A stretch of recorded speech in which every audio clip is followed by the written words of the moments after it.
Welcome everybody back to boostinmotion, guys, and today I'm doing a video on every modification on my Q50. Now some of these modifications are going to be for the VR30, the twin turbo motor, but some of these other modifications can definitely be transported into the 3.7 Q50 also. But guys, before I get into the video, please watch this video. If you enjoyed this video, watch another video. Please hit the subscribe. Thank you, man.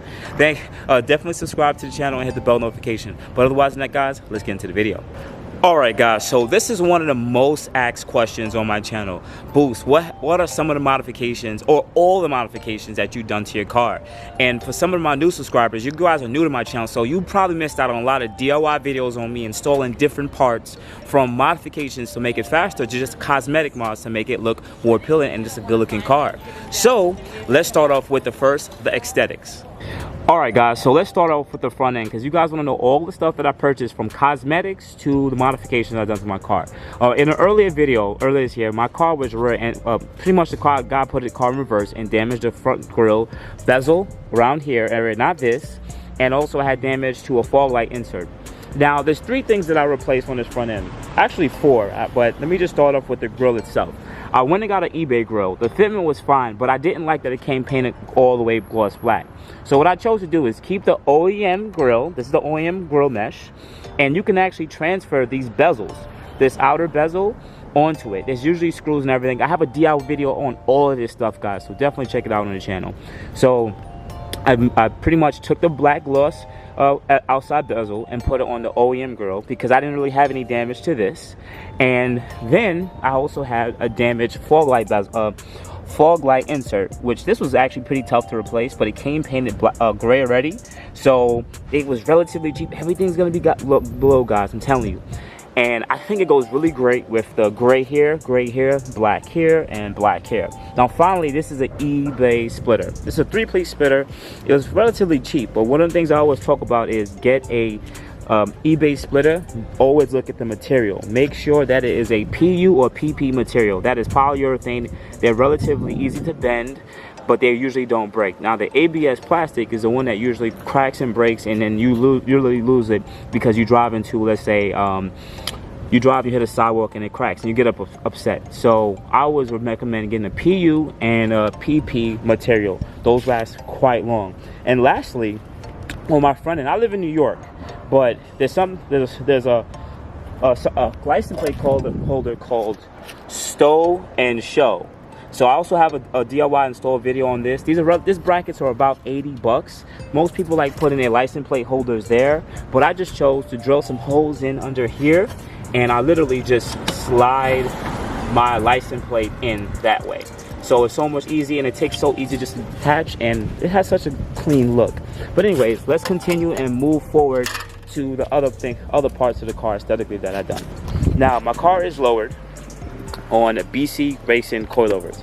I can't remember exactly if it's the BR design, whatever the case might be, but I've had these BC Racing coilovers from my first Q50, my 3.7. I did about 15,000 miles on it, and then I moved it over to this car, which I also did about a little over 15,000 miles. So these coilovers have about 30,000 miles on them, and they haven't leaked, they haven't squeaked. I try to maintenance them quite often, re-grease them to make sure they're running properly. But these BC Racing coilovers were definitely worth the profit, worth the amount of money. They were about $1,000. Oh, also I should throw out the prices out there. The eBay grill was about, I think, 120 painted. The fog light insert was about 60 painted, and this this 3-piece lip was about 70 painted at the time. It came painted already. So those are relatively cheap prices. The Stow and Go was about, I think, $85. Alright, so anyways, let me move on to the wheels, because you guys are going to want to know the wheels and tire combo, right? Now, I have Wet Sport wheels. This should be SA15Rs, I believe. These are the ones who come black chrome. They look filthy right now because I didn't clean them for the video, but they're relatively lightweight. This is 19 by 10.5 35 offset. I got this on a great deal because they were one of the last sets in the US that were being for sale, so they pretty much discounted it to like $1,200 for the set of 4, which is insane. So I got a crackhead deal. These wheels are relatively light. They're about 19 pounds, and a lot of you guys don't even know that having a lightweight wheels and tires actually really greatly increases your acceleration. maybe I'll make a video talking about it, but I just want to talk about the modifications I have on my car. So that puts my wheel and tire combo from, they're about 19-20 pounds each, the wheels, and these tires are BARUM tires. They're relatively cheap, ultra high performance tires. Now some of you guys don't understand what ultra high performance tires is, but they're rated to a very high speed rating, 100Y. That is like I think 186 miles an hour. Don't quote me, guys, I'm just throwing out the numbers right here as of right now. And from my reviews, these tires can be sold on Walmart, eBay, and they're relatively cheap, and they just last really long. I've had these for about, for about 10,000 miles, and the tread wear is still about 90%. And this is driving to driving to Canada, driving down south, just driving often, daily driving. I haven't had any issue, and also it's an extra low tire, so it's actually less prone to blowouts. I know you guys don't believe that, but if you go with the proper tire size and you go with a tire that has an extra load, you actually have a less likely chance of having blowouts. Now these wheels, brand new, could be about $600 a wheel. They may be discontinued in this finish from what I remember. Now I think they just have a regular finish of like black chrome without the blue, but nonetheless the wheels are about $600 brand new, and the tires brand new are about 110. So my wheel and tire combos are really great. Now from what you don't see here is also my brakes. I have Hawk 5.0 brakes that they also make for the non-sport. They don't, when you look them up, they may not come up under the Q50, but we have the same brake pads that are on the G37 non-sports and the 370Z non-sports. So Nissan Infiniti uses the same calipers for like the non-sport calipers on a lot of their cars. So I just went and got the G37 370Z brake pads, and they work great, but they dust up a lot. That's why the wheels, if you take a look, are so dirty. But anyways, guys, let me talk about a few other appearance packages. Because I have Infiniti started putting carbon fiber bits on the car, so this is actually OEM carbon fiber for the side mirrors. And moving on to the back, once again too, this is also carbon fiber here. This is all carbon fiber that they put on the car. All right, so anyways, let me move on to the modifications that I've done to the car so I can break that down for you guys. All right, guys, so let's start off with the interior. Now my interior is not the cleanest interior out there, but there's actually a few companies that I definitely want to shout out in this video. One, I want to start with Matte Metrics company. They make these aftermarket rugged leather mats that come in about a two-piece design. You can get them in a one-piece design, but that rugged mat here is relatively really good. It catches a lot of the rocks and stuff, that debris that gets in your boots and your feet, and it prevents it from scraping up and damaging the real leather that's actually under it. And it's also detachable, and you can wash that or wash it out or rinse it out, and also you can wipe and clean this leather like you would regularly do, and it's really good. And I really love the fitment. So definitely, guys, go check out their website. I'm gonna have all the links below to Matte Metrics. Is a Canadian company that's working with me, and plus definitely respect and support the companies that support boostinmotion. All right, also moving on, one of the first companies that wanted to work with me was Pedal Commander. So definitely go check out Pedal Commander, whatever the case might be. Some of you guys are probably still a bit confused what Pedal Commander does, but it pretty much modulates your throttle control, whatever the case may be, so that the car feels a lot more assertive and ready to go.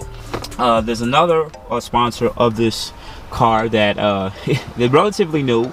Everything is not finished completely yet, but some of you guys have heard me talk about NAVIKS. Now NAVIKS is an aftermarket company that they make aftermarket backup cameras, but then they started making aftermarket Android and Apple software for the OEM control. So let me just briefly show you guys an example, right? So I'm gonna do it on video. Now their kit is not 100% yet. I'm still working with them, whatever the case might be, but I just want to show you guys an example. Right now I'm doing it all on video so you guys can see it, so some of you guys may get excited. Now most of you guys know that we don't have Android Auto or Apple CarPlay, correct? Okay, cool. Now for 2020 they're gonna have this stock on car systems, but what about the 2014 and 2019 Q50s? So NAVIKS definitely came in as a lifesaver, and they came and they said, hey, we can make an aftermarket repeat aftermarket software and plugin. Now this isn't finished, this is not 100%, okay guys? I want you to know that I'm still working with them because they're gonna get, there's already a plug and play kit. Everything will not be on this screen, everything will be done on this screen. So unfortunately they can't make the quality as high because of course the amount of pixels on this top screen aren't good as the bottom one. They can't put it here because it relatively makes it really too expensive for you guys to purchase. This kit is going to be right around roughly $350 to $450 as of right now, but they're still trying to iron everything out. And I just had to turn it on my phone, guys. Now see, now that's Waze. I didn't even have to do anything. The phone is just right here. Now that's Waze. It works perfectly fine. It gives off a lot of the OEM components and OEM mics and everything like that. It's freaking great, and it works like just as good. There's no lag or anything like that. Really love it. Now press the back button. I just want to show you guys some more. Now you can go to Audible because I already have Audible downloaded, and I can listen to from the top of the head through the tongue, throat, heart.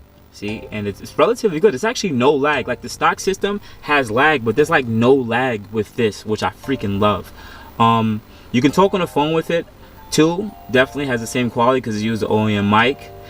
Google Maps. This is just some of the apps I already have on my phone, but I haven't started playing with it enough yet. But definitely it works pretty well. Really do definitely love it. Press back. And just wanted to show a little bit of the different stuff on it. I don't want to make this a full detailed video because I want to make sure that it's 100%. But yes, I'm working with them, and it's definitely a really good repeat, a really good product, and it's definitely going to be the solution that most of you guys needed for the Q50.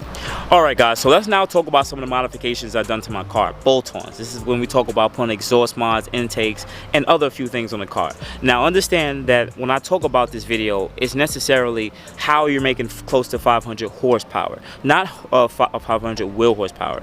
But let's just briefly, let me just break it down along the video, so just be very patient and I'm gonna break it down for you guys. Alright, so let's take a look. Now one of the first modifications that I got to my car, bolt-on modifications, were AMS intakes. The reason why I went with them is because one, I'm really worried about warranty purposes. Now this one says Infinity, but you can buy these of course under the Infinity logo, but also from AMS themselves. Because they're making a partnership with Infinity, I said, you know what, warranty purposes, I think this is a great, and I didn't like any of the open engine air intakes that were on the market. Now Burger Tuning was close to as good as stock, but I still rather these because they're enclosed and they prevent a lot of the hot engine air bay to get into the motor. Right now, moving forward from that, these were about, I had got them on sale for like somewhere around $400 off of eBay when they used to have promo codes. They don't do that anymore, so you're gonna have to pay around $500. I think they're definitely worth the penny and the fitment. Now moving on, shout out to W1. This is a catch can, an oil catch can for the VR30. Now this may look a little sloppy here because I still haven't fixed it up, but it's a relatively new catch can on the market for the VR30, so definitely check them out. They also make catch cans for the VQ37, so all the links will be below. Also, you can search my channel. I have installation video of this products and my review on it and unboxing, so definitely it's on my channel, guys. You guys can definitely check it out. Now moving forward, now some of you guys who've been following me for a while known that I actually had 3 strut bars. This is one from MEGEN Racing, right? I did an install video on it. Also I had Costco, and I also had Tanambi.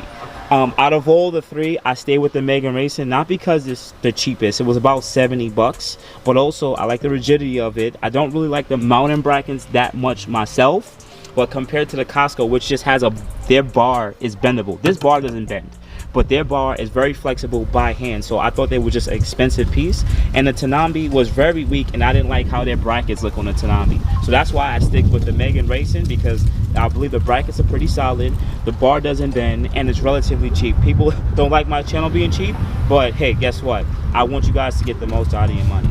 Now moving forward, you guys may see some wires, whatever the case might be. I don't really necessarily want to show it, but my car has a Burger Tuning JB4. Now the Burger Tuning JB4 is just a boost controller, okay guys? It is not a tune. Burger Tuning is the name, but the JB4 is just a boost controller. It does not change any engine component, engine firmware on the car, whatever the case might be. That does not happen, so you guys do not have to worry about it. It's just a boost controller. This video is probably gonna definitely make it hard for me to get warranty purposes, but I'm just out here trying to help you guys understand what it is. But the Burger Tuning JB4 is what allowed my car to run 12.2 at about 113 mile an hour back at last November in 2018 when I went to the track. But with a Burger Tuning JB4 with the intakes, that's all I had was a Burger Tuning JB4 with intakes. I ran consistent 12.4, 12.5, 12.6. So Burger Tuning with intakes should give you right around that on 93. I was on E30 fuel, so at E85, but still you should get right around, if you have a Silver Sport, Red Sport, or Luxe, whatever 300 horsepower version, you should definitely get right around mid 12 seconds car. That's a big change, about at least 0.5 to 0.7 in a quarter mile time, depending on the elevation and how hot it is outside where you are. Of course, these are turbo cars, they'll be faster in the cold weather. Now, this is before I put a heat exchanger. Some of you guys also saw some of my old race videos when I raced a 392 Scat Pack that had bolt-ons, Stang Mode's car, and a Porsche Panamera and a Camaro SS. And when I raced those cars, all I had on was AMS intakes, Burger Tuning on E30 mix, E85 mix. So that's the relatively how you guys are gonna make close to 500 horsepower. That should be a little over 400 wheel, because if you put in the idea of drivetrain loss, which is usually 15 to 20%, this should put our JB4 cars close to 500 to the crank and 400 to the wheel, a little over than that. Also, looking at other people's dynos is very similar. All right, guys, but now let's continue. Right now, after that, those races, whatever the case might be, I also started running into a lot of heat soaking issues, because once it gets hotter outside, the car is going to start pulling timing a lot more. So what I did was I went with a once again, I went with a Burger Tuning heat exchanger. You guys may not see it here, but definitely there's a Burger Tuning heat exchanger back there, and I run it in line with the stock heat exchanger for extra cooling.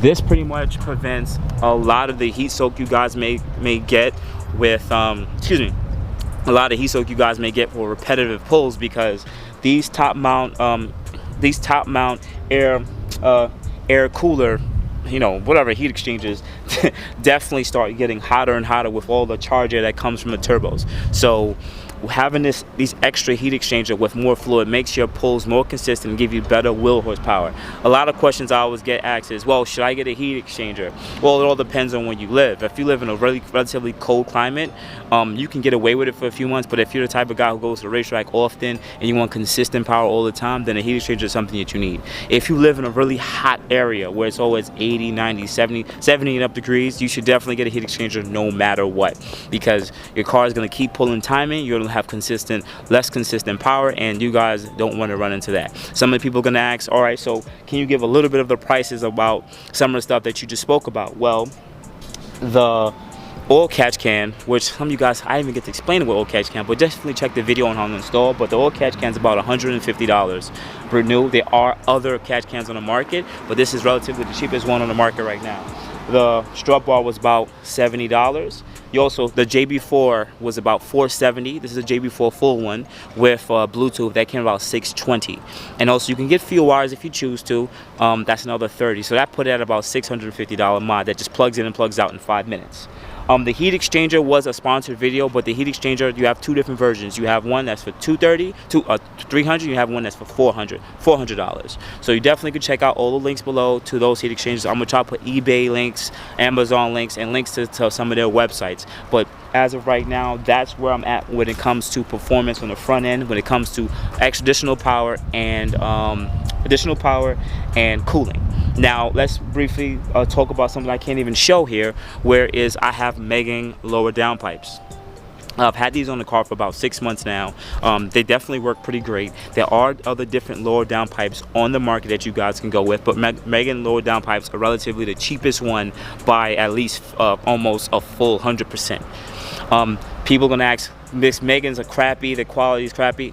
For other cars, I realize they definitely are very terrible, but for this car, it is just pipe. And after looking at my video on unboxing, looking at the quality of them, they're really good and they're doing great. Just always stay away from any type of exhaust modifications that have flexes in it, because those flexes will crack over time. But yes, for $150, I got my MEGEN lower downpipes for it, and I think it's one of the best bang for its buck bolt on necessarily. I would sit there and say the best bang for its buck plug in would be the JB4. Other people would argue me and say that a tune is, at which yes, the tune can definitely give you better performance, because I am now tuned by AMS Performance. But when you look at how much the total price and cost and additional things you got to do to just make it work, and not all tuners are created the same, guys. They're not all created the same. So I've definitely raced tuned cars by other companies on my JB4 and I beat them. So yeah, at the end of the day, I think it's still the best bang for its buck. So definitely check all the links below to everything. And I just want to move to one of the few of the last modifications that I actually haven't done on the channel. So let's take a walk and take a look at it. I'm not really much of an exhaust guy. A lot of people like to ask me what are the best catbacks on the market for the Q50, Q60 community. And I'm just not, I'm an older dude. I'm not really into loud bangs and pops anything anymore. So I want something with a little bit of rumble that sounds really good, that doesn't add much drone. So I originally had a STILLEN AXLEBACK. I really didn't like that AXLEBACK much. So I kept on searching. I took my time out and I listened to people's sound clips, and one of the best ones I found were actually from this company called Rev9. Now I know it's not going to be the cleanest looking exhaust right now. You guys won't be able to see it because they don't really post, it doesn't have Rev9 on the side of it, but I really like how these definitely sound. They actually sound relatively great. I'm going to give you guys a quick sound clip. So let me just close the hood, and I'm going to give you guys it's not going to be a cold start because I know the car was already warm before.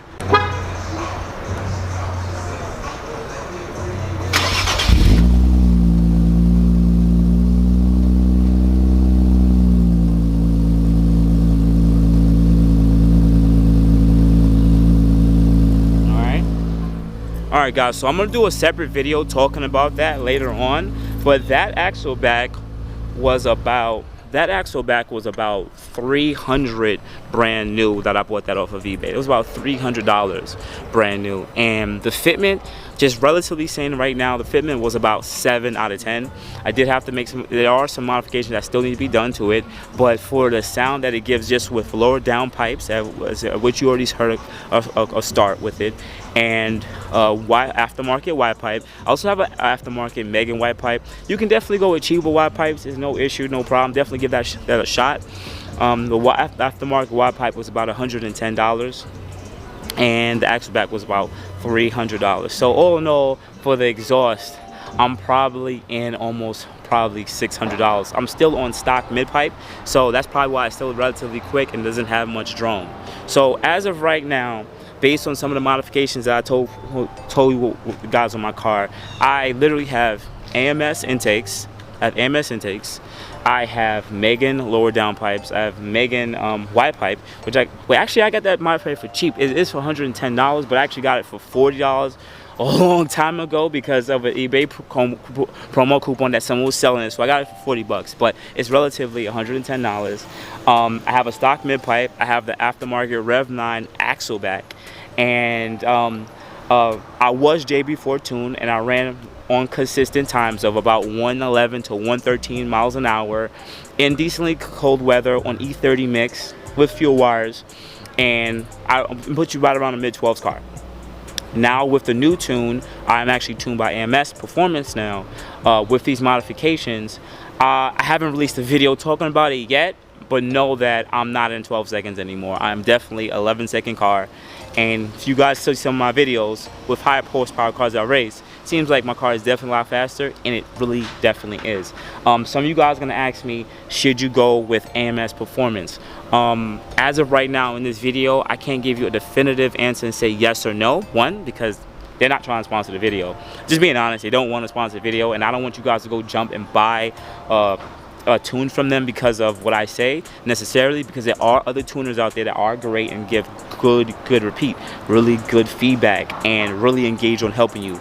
AMS Performance is a lot bigger company. They don't really care, I'm just being honest, they don't really care about, you know, Nissan and Infinitis that much. It's not really something big to them. These guys are a big company that deals with Lamborghinis and GTRs, and pretty much they have more expensive type of brand. That's how most car companies start wanting to deal with. But nonetheless, I think AMS is did a great job with the car when it comes to performance, and there's definitely a big change coming from the JB4 to getting an actual tune. So otherwise than that, guys, please definitely check out my channel. These are just some of the modifications I've done for my car. Wait, I forgot to sit there and say two other modifications that I didn't get to talk to you guys about. I actually have front camber arms. Repeat, front camber arms from Godspeed. They were about, I think, $150. They don't really, based on how low I am, they really can't get me back to zero camber. They got me to about close as at least -2 degrees. Would I recommend Godspeed camber arms for your Q50, Q60? Repeat also, just to let you guys know, camber arms are interchangeable between the G37, 370Z and the Q50 and Q60. So we all use the same front camber arms. Would I recommend them? Not really, because one, I think I could have went with a more expensive and more adjustable front camber arms, but two, for now they're doing what they got to do. But definitely check it out below. But not a lot of people like Godspeed's quality. Two, I actually have a STILLEN rear sway bar. Repeat, I have a STILLEN rear sway bar. I think it's really good. It definitely helped an improvement on how the car handled. So I had BC Racing coilovers first, and then I put the sway bar on the stiffest setting, and my car does handle freaking great. I do love how the car feels. But there are other sway bars that are coming on the market for the Q50 and Q60 community, and no, there aren't really any other interchangeable rear sways on the market from the G37 to us. So unfortunately, we can't have G37 sway bars. We have to get the ones primarily for the Q50, Q60, and M37, M56. Alright, so now that should be all the modifications that I've done to the car to make it definitely faster. Now I'm going to go more to an interior just to bring this to finally a last close. Alright guys, so all in all, once again guys, I want to say thank you.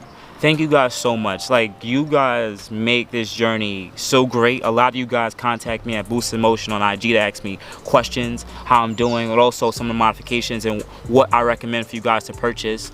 Some of my followers, some of my subscribers, some of you guys that comment often, some of you guys who started from me when I had 100 subscribers and I was just doing brake pads changes on the side of the road with my old Q50. And the channel has definitely grown. Definitely, guys, I just appreciate you guys so much. Now, a lot of the products that I did name and mention in this video are some that I purchased with my own money. Other ones were sponsored, such as the pedal commander, such as the Burger Tuning heat exchanger. Those were definitely sponsored, and the matte metrics. So at the end of the day, when it comes to those three, I know you guys want to sit there and say, well, he's gonna push it because they sponsored him. I just want you guys to pretty much look around and see what you can afford and what you think is great. I would recommend that these products are really good for their price range, but there are other, I would say, manufacturers and companies out there that probably make even better quality, but usually with better quality is more expensive money. But this quality is good to me, and I'm pretty happy with using it, especially I'm keeping my car. But otherwise than that, guys, please, I want to tell you, thank you guys once again. You can add me at boostinmotion on Instagram and Facebook, and boostinmotion@gmail.com if you want to ask any other questions. It was definitely a great journey, and this journey is going to continue to get more and more better. Definitely subscribe to the channel because the car is only going to get quicker. Hopefully bigger turbos next year, hopefully E85 soon in the next few months. Yes, I'm going to continue to own this car and continue to push this platform to the limit. I'm one of the few other guys that are definitely making bigger videos for this channel. I'm going to definitely shout out some other YouTubers. You can definitely check out Enthusiast POV. He has a Q60 Silver Sport Modified too.